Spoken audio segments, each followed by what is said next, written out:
nos dice que la distancia en millas recorrida por un tren medida desde su punto de partida, cuando está viajando a lo largo de una vía recta, está dada por el menor valor de x que verifica esta inecuación. Halle la distancia recorrida por dicho tren. Bueno, acá creo que el problema lo solucionamos en la medida que encontremos el conjunto solución de esa inecuación, ¿no? Porque dice que la distancia recorrida por un tren medida desde su punto de partida cuando está viajando a lo largo de vía recta viene dada por el menor valor que toma x en esa inecuación. Entonces tenemos que resolver esa inecuación. Bueno, pero para eso hay que tomar en cuenta ciertas condiciones. Como por ejemplo, primero, vamos por pasos acá. Vamos por pasos. La base, ¿cómo tiene que ser la base? Mayor que 0 y diferente de 1. Y también el número tiene que ser estrictamente mayor que 0. No existe el logaritmo de 0 y menos aún el logaritmo de un número negativo. Entonces, al momento que uno define el logaritmo, tiene que establecer claramente esas condiciones. Como por ejemplo, el número no puede ser negativo, ni 0 tampoco, tiene que ser estrictamente mayor que 0. Entonces ahí sale que, por ejemplo, 2x más 10 tiene que ser mayor que 0. En otras palabras, x más 0 debe ser mayor que menos 5. 1.2, la base, x más 1 tiene que ser mayor que 0. Es decir, x tiene que ser mayor que menos 1. 1.3, la otra condición, la base tiene que ser diferente de 1, es decir, x tiene que ser diferente de 0. Con esto sale precisamente las condiciones, ¿no? Correcto, x tiene que ser mayor, y en este caso como x es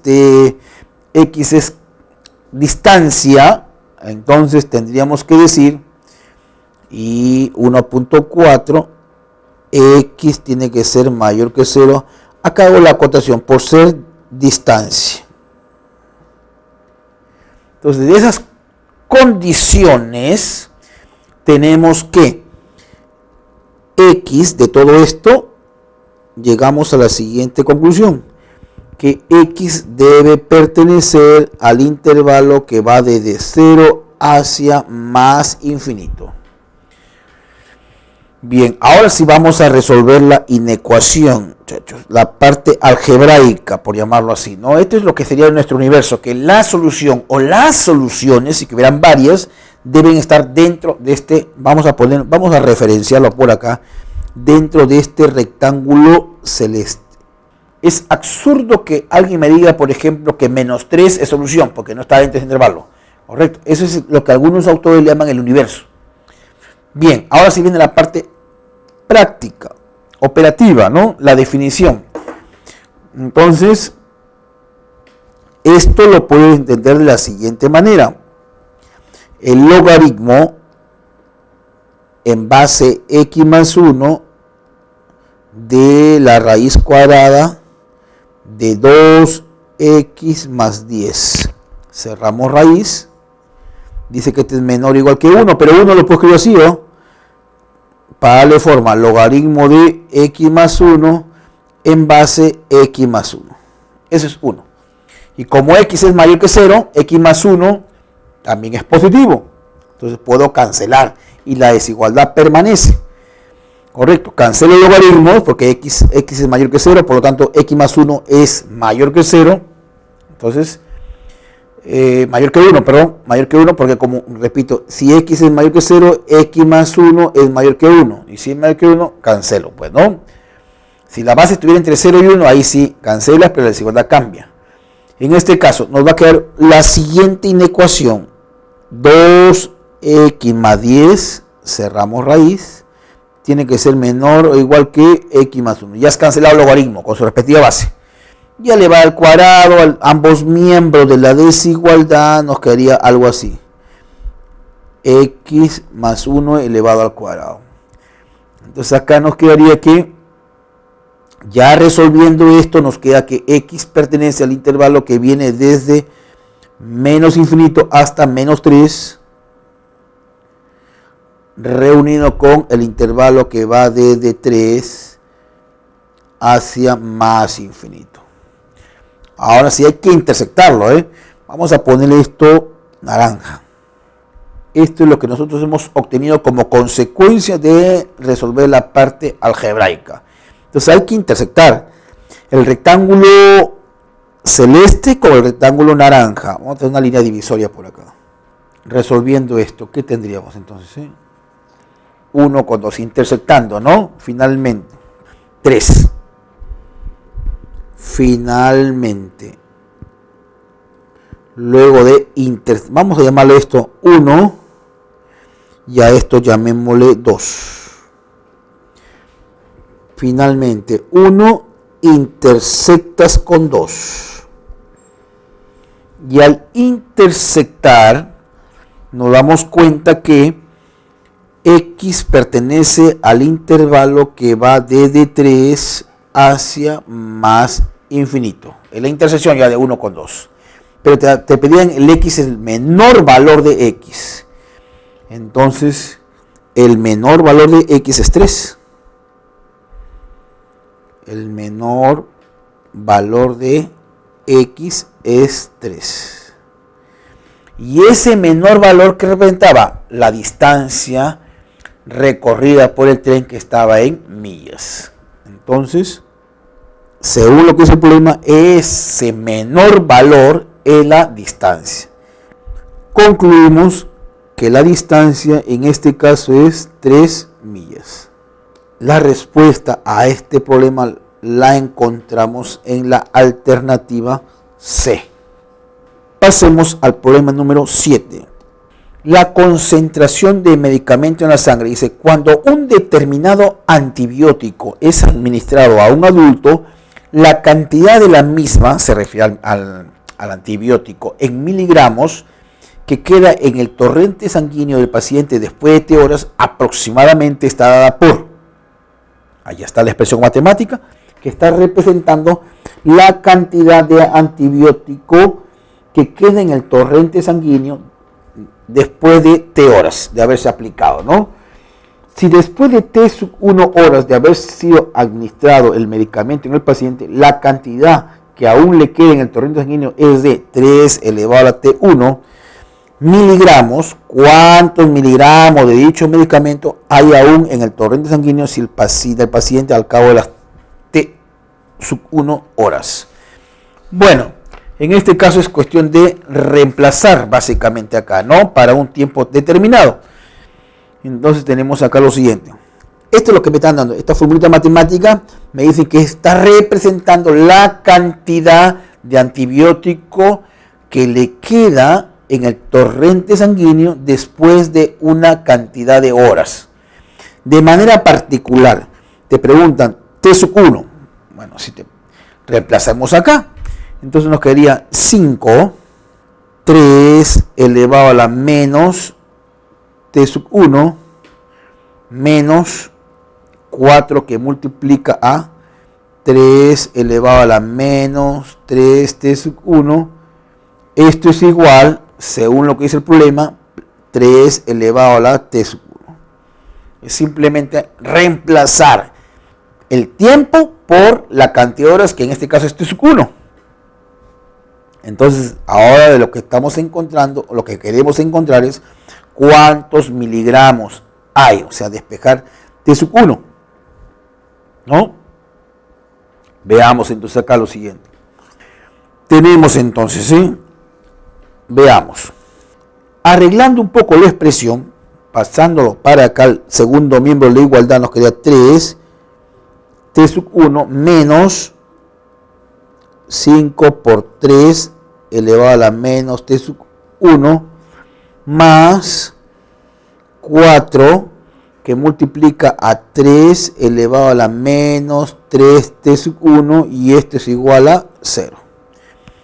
Pero esto de acá es, ojo, ya arreglándolo, este es 1 sobre este de acá, esta expresión, 3 elevado a la menos 3T1 por 3 exponentes, esto es igual a 1 sobre 3 elevado a la 3T1.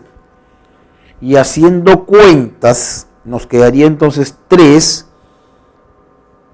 elevado a la 4t sub 1 menos, ojo, 5 veces, acá también 3 elevado a la 3 menos 1, 2 veces t sub 1, más 4 sobre el denominador, pero como es una exponencial, siempre es positiva, y cuando lo paso a multiplicar acá, te queda 0.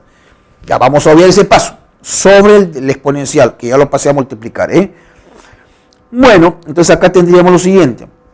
Factorizando, método del aspa simple, nos va a quedar acá 3 elevado a la 2t sub 1 menos 4, el primer factor, haciendo uso del aspa simple, nos quedaría el otro factor lo siguiente. Acá nos va a quedar 3 elevado a la 2t sub 1 menos 1 igual a 0. Y eso es fácil corroborarlo, basta aplicar un aspa simple a esta expresión, o en todo caso, si multiplicamos acá, podemos darnos cuenta que esa es esta expresión. Ahora bien, como consecuencia de que este producto es igual a 0, podemos desprender lo siguiente, que el primer paréntesis puede ser igual a 0, lo cual estaríamos hablando de que 3 elevado a la 2t sub 1 es igual a 4, o 3 elevado a la 2t sub 1 es igual a 1, igualando a 0 cada uno de los factores. Recuerda esa propiedad, ¿no? Para que el producto de dos factores sea igual a 0, uno de ellos tiene que ser 0 necesariamente, ¿no? Ahora, en el mejor de los casos, ambos. Entonces, desarrollando esto, tendríamos lo siguiente. Con el propósito de bajar este 2t sub 1, aplicamos logaritmo en base 3. Entonces nos quedaría acá lo siguiente. Logaritmo de 3 elevado a la 2t sub 1 en base 3, y nos quedaría 2t sub 1 es igual al logaritmo de 4 en base 3. Hemos aplicado logaritmo en base 3 a ambos miembros de la igualdad. Lo mismo va a ocurrir acá, con la idea y el propósito de bajar esto gracias a la propiedad del sombrero. Entonces nos quedaría 2t sub 1 es igual a el logaritmo de 1 en base 3. Pero el logaritmo de 1 en cualquier base, eso es 0, es una propiedad. Entonces, esto es 0. Lo cual significa que esta segunda ecuación no me ayuda mucho, porque tendríamos que decir que t sub 1 es igual a 0, que no ha transcurrido tiempo, lo cual es absurdo, ¿no? Pero sin embargo, si resolvemos esta otra ecuación, llegamos a que t sub 1 es el logaritmo de 4 en base 3 sobre 2. Logaritmo de 4 en base 3 sobre 2. Entonces, t sub 1 es igual a 2. Entonces, 3. Tendríamos acá lo siguiente, ¿no? Que esto no es otra cosa que, luego, arreglando esta expresión, nos va a quedar así, ¿no? Porque esto de acá es 4, escribimos como 2 al cuadrado. Aplico la propiedad del sombrero y nos quedaría entonces así, repito, logaritmo de 4 en base 3, este es 2 al cuadrado, este 2 bajaría y nos quedaría logaritmo de 3, logaritmo de 2 en base 3. Ahora, 3 a la t sub 1, entonces 3 a la t sub 1 va a ser igual a 3 elevado a la logaritmo de 2 en base 3. Y esto por propiedad, ¿cuánto es? 2. 2 miligramos realmente, ¿no? La respuesta la encontramos en la alternativa D. Muy bien, entonces ahora veamos el problema número 8. Dice que una compañía manufacturera elabora cajas de aluminio en forma de un paralelepípedo rectangular cuyas dimensiones, que por cierto están dadas en metros, de dichas cajas son e a la 2x, 2 menos e a la x y 1 metro respectivamente. Bueno, ahí nos están dando la dimensión de la caja, ¿no? Es decir, el largo, el ancho y la altura. La pregunta es, ¿en qué intervalo debe estar el valor de x para que el volumen de esta caja sea de por lo menos 2 menos e a la x metros cúbicos? Bueno, acá lo que necesitamos en primer término es saber cómo determinar el volumen de una caja. pero esos son, de acuerdo a los conocimientos elementales de la geometría, ese se obtiene como el área de la base por altura, ¿no? O largo por ancho por altura. Entonces el volumen se calcula de esa manera.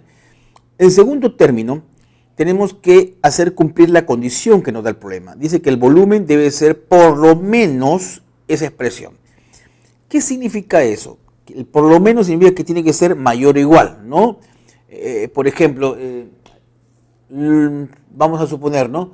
Lo que yo tengo en estos momentos en el bolsillo es por lo menos 30 soles. ¿Qué significa? Que puedo tener 40, 50, pero por lo menos 30 soles. Correcto. Entonces, eso se traduce en la desigualdad mayor o igual. Entonces, planteemos acá el problema de la siguiente manera. El volumen se sabe que es el producto de las longitudes de los lados o de las aristas, si quiere llamarlo así. Nos planteamos entonces acá, por condición o por dato, decimos entonces que este volumen tiene que ser, en este caso, mayor o igual, porque está la palabrita por lo menos, esto de acá lo voy a subrayar, por lo menos, significa mayor o igual, que 2 menos e a la x. Bueno, entonces acá como se entiende, o se espera en todo caso, va a aparecer una desigualdad, mayor o igual, que se traduce en una inecuación. Entonces el primer factor sería e a la 2x multiplicado por 2 menos e a la x multiplicado por 1, ahí estoy multiplicando las longitudes de las aristas. Esto tiene que ser mayor o igual que 2 menos e a la x. Bueno, operando acá, ojo, acá por ejemplo vamos a multiplicar esto y recuerda que la idea central en toda inecuación es pasar todo a un solo miembro de desigualdad. Pero ahí ya sí el estudiante tiene la libertad plena para ver si se acomoda mejor pasándolo todo al primer miembro de desigualdad o al segundo, ¿no? Ahí no hay una recomendación que te diga que vamos a pasar necesariamente al primero, es como se acomode mejor el estudiante. Entonces, haciendo eso, nos quedaría lo siguiente, y factorizando, nos quedaría algo así como lo que aparece por acá. Ojo, acá por ejemplo, si hacemos esto, así ve, e a la 2x por 2 menos x, acá un borrador así, y esto, porque no, el 1 no cuenta acá, lo pasamos para acá, sería menos 2 más e a la x, ¿no? Pasa con menos, pasa con así, mayor o igual que 0. Pasa con menos 2 y pasa con más e a la x. Factor común, este paréntesis se está repitiendo, sería 2 menos e a la x multiplicado por e a la 2x menos 1 mayor o igual que 0. ¿Correcto? Haciendo esas operaciones por acá, y siempre hay que procurar que el coeficiente principal sea positivo. Para tal efecto voy a multiplicar por menos 1 a ambos miembros de desigualdad. Pero acá también el estudiante tiene que tener en cuenta que cuando multiplicamos por un número negativo la desigualdad cambia de sentido. Entonces, haciendo esos procesos, esos cálculos, que indudablemente son temas que ya han sido estudiados en las semanas previas, nos va a quedar lo siguiente, e a la 2x menos 1 multiplicado por e a la x menos 2. Ya no es mayor o igual. Ojo, acá voy a subrayar. Esto vendría a ser menor o igual que 0. ¿Correcto? Ya hemos multiplicado a este comentario que está por acá, en la parte derecha, lo he multiplicado por menos 1. ¿Con qué propósito? Con el hecho de que el coeficiente principal debe ser positivo, porque seguro más adelante va a aparecer precisamente el hecho de que tengan que aplicar el criterio de los puntos críticos. Y eso funciona, esta regla del más, menos, funciona en la medida que los coeficientes principales sean positivos. Bueno, por eso es que hago eso. Este primer factor, nótese, este primer factor representa una diferencia de cuadrados. Entonces lo puedo escribir así.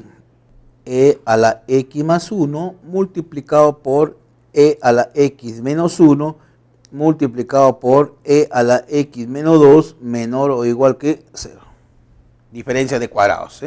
Ahora bien, se sabe que este primer factor siempre es positivo, independientemente del valor que tome x. Porque todo exponencial siempre es positivo, y si le sumamos 1 es positivo. Por lo tanto, este factor se va. Como es positivo, este factor se va. Ya. Ahora, ¿qué es lo que nos está quedando? Nos está quedando precisamente esto, ¿no? Es e a la x menos 1 multiplicado por e a la x menos 2 menor o igual que 0. Los puntos críticos ahí, ¿cuáles son? 1 y 2, ¿correcto? Entonces, e a la x igual a 1, e a la x igual a 2. Tendríamos que 1 y 2 son los puntos críticos, por lo tanto nos va a quedar acá. Si hacemos esto rápidamente, aunque es un tema ya abordado, acá tenemos 1 y 2, los puntos críticos. ¿Qué dice la regla práctica que yo te había anunciado? Empezamos del margen derecho con signo más y vamos alternando menos, más. Pensando en que íbamos a aplicar eso, es por eso que multiplicamos por un número negativo. Entonces, como la desigualdad es menor o igual, considero el intervalo negativo. En este caso, consideramos esto de acá. El intervalo que va desde 1 hasta 2. Quiere decir entonces que e a la x es mayor o igual que 1, pero menor o igual que 2. ¿Correcto? Ese es e a la x. Ahora, pero hay que tomar en cuenta algo, que 2 menos e a la x tiene que ser mayor que 0, porque está representando el volumen, ¿no? Y todo volumen siempre es positivo. ¿Qué significa eso? Que e a la x tiene que ser menor que 2. Entonces, e a la x tiene que ser estrictamente menor que 2, o 2 mayor que e a la x. Por lo tanto,